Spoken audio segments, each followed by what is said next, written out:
সবাইকে জয় যিশু।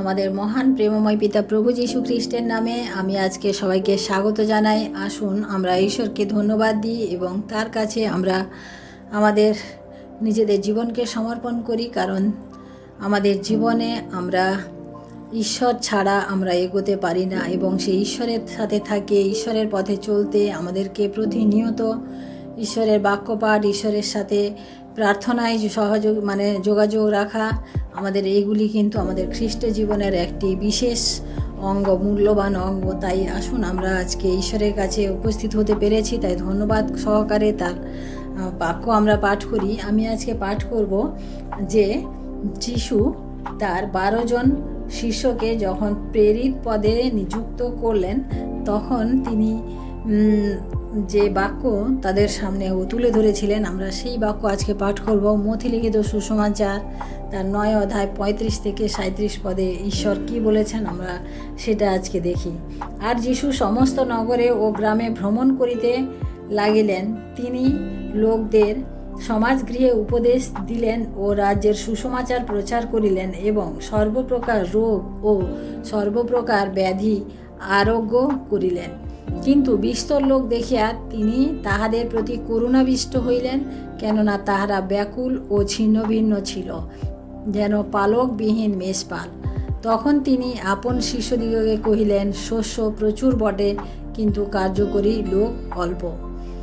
আমেন। ঈশ্বর তার আপন বাক্যে আমাদের প্রত্যেককে আশীর্বাদ করুন। এখানে আমরা দেখি যে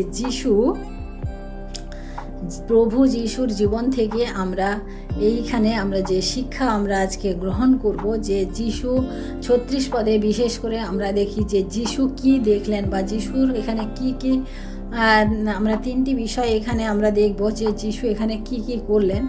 আমরা এখানে দেখি যে যিশু কি করলেন, বিস্তর লোক দেখিলেন, অর্থাৎ যিশু এখানে ভিড়কে দেখলেন, উপচে পড়ছে ভিড়, সেই ভিড়কে দেখলেন। যে সমস্ত লোক কেমন ছিল, যে প্রভু যিশুর এখানে একটা অনুভব হলো যে কি হলো, যে এই ভিড় দেখে তিনি শুধু ভিড় দেখেই থেকে জানে যে এই ভিড় আছে তো কি হয়েছে, কিন্তু এই ভিড় দেখলেন এবং সেখান থেকে তার মধ্যে কি অনুভব হলো, তিনি তাহাদের প্রতি করুণাবিষ্ট হলেন, অর্থাৎ তাহাদের প্রতি তার মনে একটা দয়া, তার সেই অনুভব তিনি করলেন।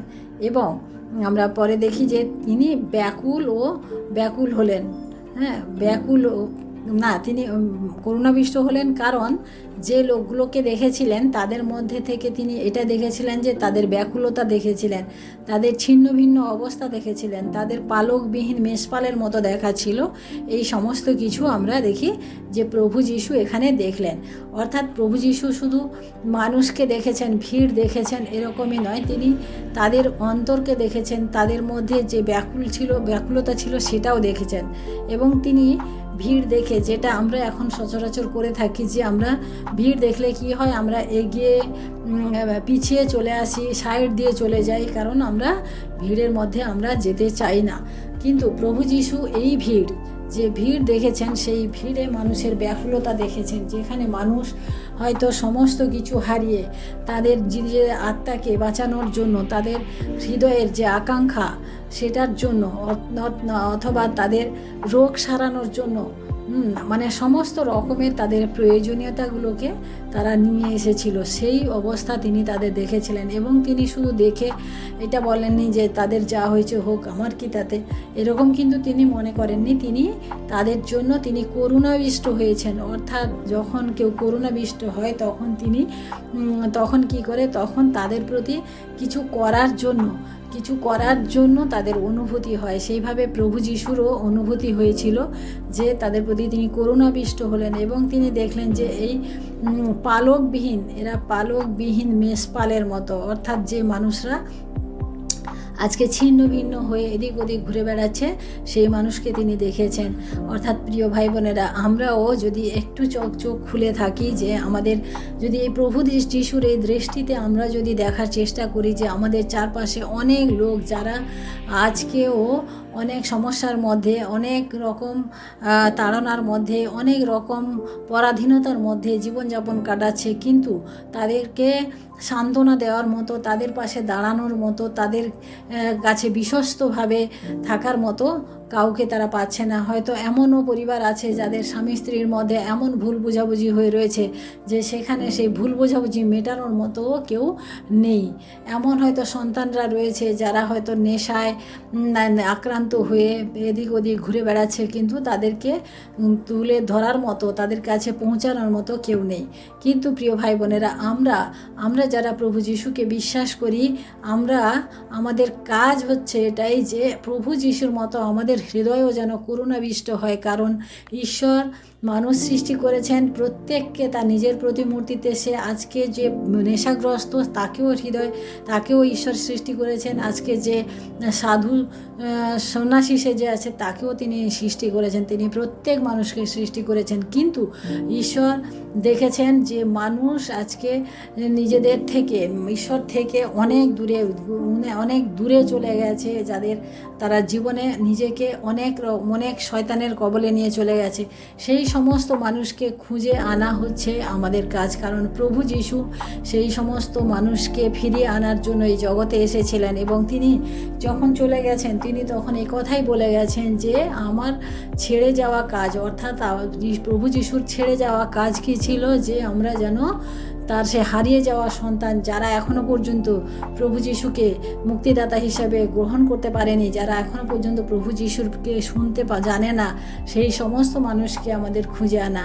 অর্থাৎ প্রভু যিশু যেভাবে করুণাবিষ্ট হয়েছিলেন, আমরাও যেন সেভাবে আমাদের হৃদয়ে করুণাবিষ্ট হই, এবং অন্যের কাছে আমাদের হৃদয়ে করুণার দ্বারা, আমাদের হৃদয়ের আবেগের দ্বারা আমরা যেন তাদেরকেও আমাদের প্রভু যিশুর কাছে ফিরিয়ে আনি। তাদের দুঃখ দুর্দশার হাত থেকে তাদেরকে আমরা যেন রক্ষা করি। কারণ প্রভু যিশু এই জগতে থেকে অনেক অলৌকিক কার্য করে গেছেন, যার মধ্য দিয়ে মানুষ আজও সেই সমস্ত অলৌকিক কার্য যেখানে দেখে সেখানে কিন্তু মানুষ পৌঁছে যায়। আমরাও যদি প্রভুতে বিশ্বাস করে আমাদের জীবনে আমরা যদি কাজ করা শুরু করি, তাহলে প্রিয় ভাই বোনেরা, আমরাও সেই রকম অনেক মহান কাজ করতে পারবেন। কারণ প্রভু যিশু বলে গেছেন যে আমি যা করছি এর থেকেও তোমরা আরও অনেক বড় কাজ করতে পারবে। অর্থাৎ আমরাও যদি চেষ্টা করি, আমরাও যদি তাদের কাছে যাওয়ার চেষ্টা করি, তাহলে আমরাও পৌঁছাতে পারি এবং আমরাও তাদেরকে উদ্ধার করতে পারি, তাদের সেই দুর্দশা থেকে, তাদের সেই ব্যাকুলতা থেকে, তাদের ছিন্ন ভিন্ন অবস্থা থেকে আমরাও উদ্ধার করতে পারি। তাই প্রভু যিশু এখানে যা করেছেন সেই হিসেবে আমরাও যদি শুরু করি আমাদের জীবনে, আমরা যখন প্রভুকে বিশ্বাস করেছি, আমরা তার সেই দায়িত্ব, তার সেই কর্তব্যবোধকে আমরাও আমাদের সময় মাথায় নিয়ে আমরাও এগিয়ে যাব। আজকে আমরা প্রভু যিশুর এই বাক্যের দ্বারা আমরা বিশেষ করে 36 পদে দেখি যে, আর যিশু সমস্ত নগরে ও গ্রামে ভ্রমণ করিতে লাগিলেন, তিনি লোকদের সমাজগৃহে উপদেশ দিলেন, রাজ্যের সুসমাচার প্রচার করিলেন, সর্বপ্রকার রোগ ও সর্বপ্রকার ব্যাধি আরোগ্য করিলেন। অর্থাৎ প্রভু যিশু এখানে কি করলেন? উপদেশ দিলেন। আমরা দেখি প্রথমত তিনি লোকদেরকে উপদেশ দিয়েছেন, সুসমাচার প্রচার করেছেন এবং অসুস্থ পীড়িত লোকদিগকে তিনি সুস্থ করেছেন। এই সমস্ত কাজ আমাদের দ্বারাও সম্ভব। আমরা প্রভু যিশুকে যারা বিশ্বাস করেছি, আমরা আমাদের পাশাপাশি আমাদের গ্রামে, আমাদের পরিবারের পাশে, মানে আমাদের পাশের বাড়ির লোক, মানে এদের প্রত্যেকের কাছে আমাদের এই বার্তা, আমাদের প্রভু যিশুর এই বাক্য আমাদেরকেও তুলে ধরতে হবে। আমাদেরকেও তাদের কাছে যেতে হবে, তাদের কাছে আমাদেরকে সুসমাচার দিতে হবে, তাদের জন্য আমাদেরকে প্রার্থনা করতে হবে এবং তাদের অসুস্থতা, তাদের সমস্ত বন্ধন থেকে আমাদেরকে চেষ্টা করতে হবে। কারণ আমরা যখন শুরু করব তখন আমরা নয়, কিন্তু প্রভু যিশু আমাদের সাথে থাকবেন এবং তিনি আমাদেরকে সমস্ত কিছু করতে তিনি আমাদেরকে সাহায্য করবেন এবং আমাদের সামর্থ্য যোগাবেন। তাই প্রিয় ভাই বোনেরা, আজকে এই সুন্দর বাক্য আমরা যখন পাঠ করলাম, প্রভু যিশু তার 12 জন প্রেরিতকে এই কথা বলেছিলেন। আজকে আমরা সেই 12 জনের মধ্যে হয়ে যাই এবং আমরাও চেষ্টা করি যেন আমরাও পারি।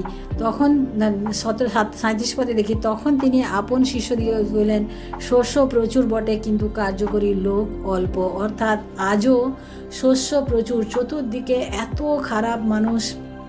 খারাপ পরিস্থিতির মধ্যে রয়েছে, কিন্তু তাদের কাছে একটা ভালো কথা বলার মতো, ভালো বার্তা নিয়ে যাওয়ার মতো মানুষ কিন্তু নেই। কিন্তু প্রিয় ভাই বোনেরা, আমাদেরকে আজকে উৎসাহ নিতে হবে, আমাদেরকে আজকে এগিয়ে যাওয়ার চেষ্টা করতে হবে, যেন আমরা অন্তত আমাদের পাশের দুজন লোককে আমরা যেন বলতে পারি যে না, প্রভু যিশু তোমাকে ভালোবাসেন, প্রভু যিশু তোমাকে এই পরিস্থিতি থেকে রক্ষা করতে পারেন, তোমরা যদি বিশ্বাস করো। আমরা এই কথাটা যেন তাদেরকে বলতে পারি, এবং এইভাবে আমরা দিনের পর দিন এই জগতে যতদিন থাকবো, প্রভু যতদিন আমাদের জন্য দিন ঠিক করে রেখেছেন, সেই ঠিক ততদিন আমরা যেন এই কাজ করি। কারণ এর মধ্যে আমাদের কোনো রকম কোনো খরচ নেই, কোনো রকম কোনো কিছু নেই, কিন্তু ঈশ্বরের মহিমা রয়েছে, ঈশ্বরের আশীর্বাদ রয়েছে। এবং ঈশ্বর যখন আমাদেরকে দেখবেন যে আমরা ঈশ্বরের কাজের জন্য নিজেদেরকে এইভাবে নিয়োগ করেছি, এভাবে এগিয়ে গেছি, তখন ঈশ্বর আমাদেরকে তার স্বর্গের দ্বার খুলে আশীর্বাদ করবেন। তিনি আমাদের সমস্ত প্রয়োজন, সমস্ত কিছু তিনি আমাদেরকে মেটাবেন, এবং তিনি এমন আশীর্বাদ করবেন যা আমরা কখনো বর্ণনা করতে পারবো না।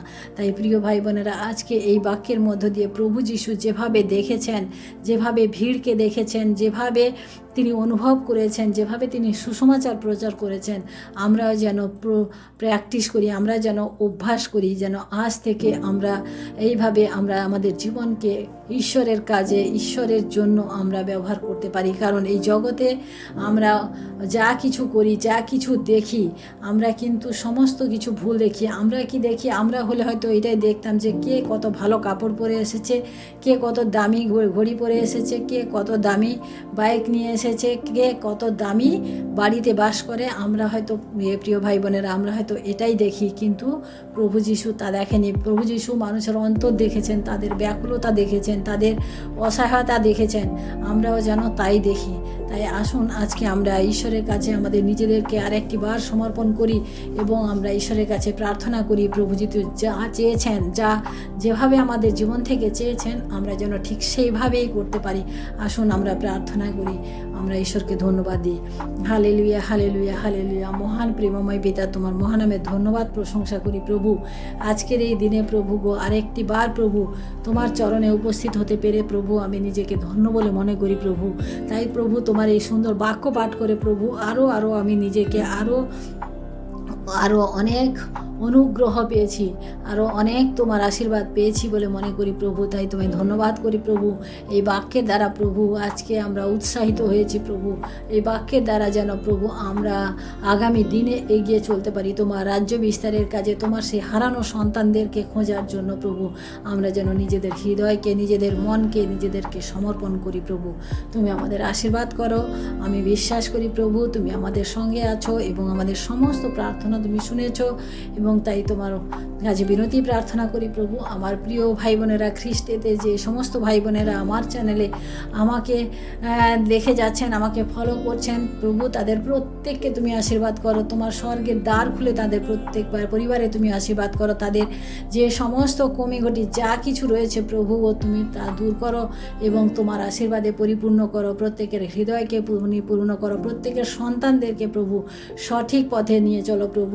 যারা প্রভু নেশাগ্রস্ত রয়েছে, যারা খারাপ পথে নিজেদেরকে পা বাড়িয়েছে প্রভু, তাদের প্রত্যেককে তুমি হাত ধরে রাখো প্রভু গো। তাদেরকে তুমি বিনষ্ট হতে দিও না প্রভু, কারণ তুমি চাও না যে একটি আত্মাও বিনষ্ট হোক প্রভু। তাই তোমার কাছে বিনতি প্রার্থনা করি প্রভু গো, আজকের এই দিন আর একটিবার তোমার চরণে সমর্পণ করি। সমস্ত মহিমা গৌরব প্রশংসা তোমাকে দিই। সারাটা দিনের প্রভু আমাদের সুরক্ষার ভার তুমি নাও প্রভু, এবং আমাদের জীবনে প্রভু তোমার সেই প্রেম, ভালোবাসা, তোমার সেই মঙ্গলকে তুমি আমাদের জীবনে দাও প্রভু। ধন্যবাদ, মহিমা, গৌরব, প্রশংসা তোমাকে দিয়ে এই প্রার্থনা চাই আমাদের মুক্তিদাতা কর্তা প্রভু যীশু খ্রিস্ট তোমারই নামে, আমেন। সবাইকে জয় যীশু। সবাই ভালো থাকবেন, সুস্থ থাকবেন। আজকে দিনটি সবার শুভ হোক। জয় যীশু।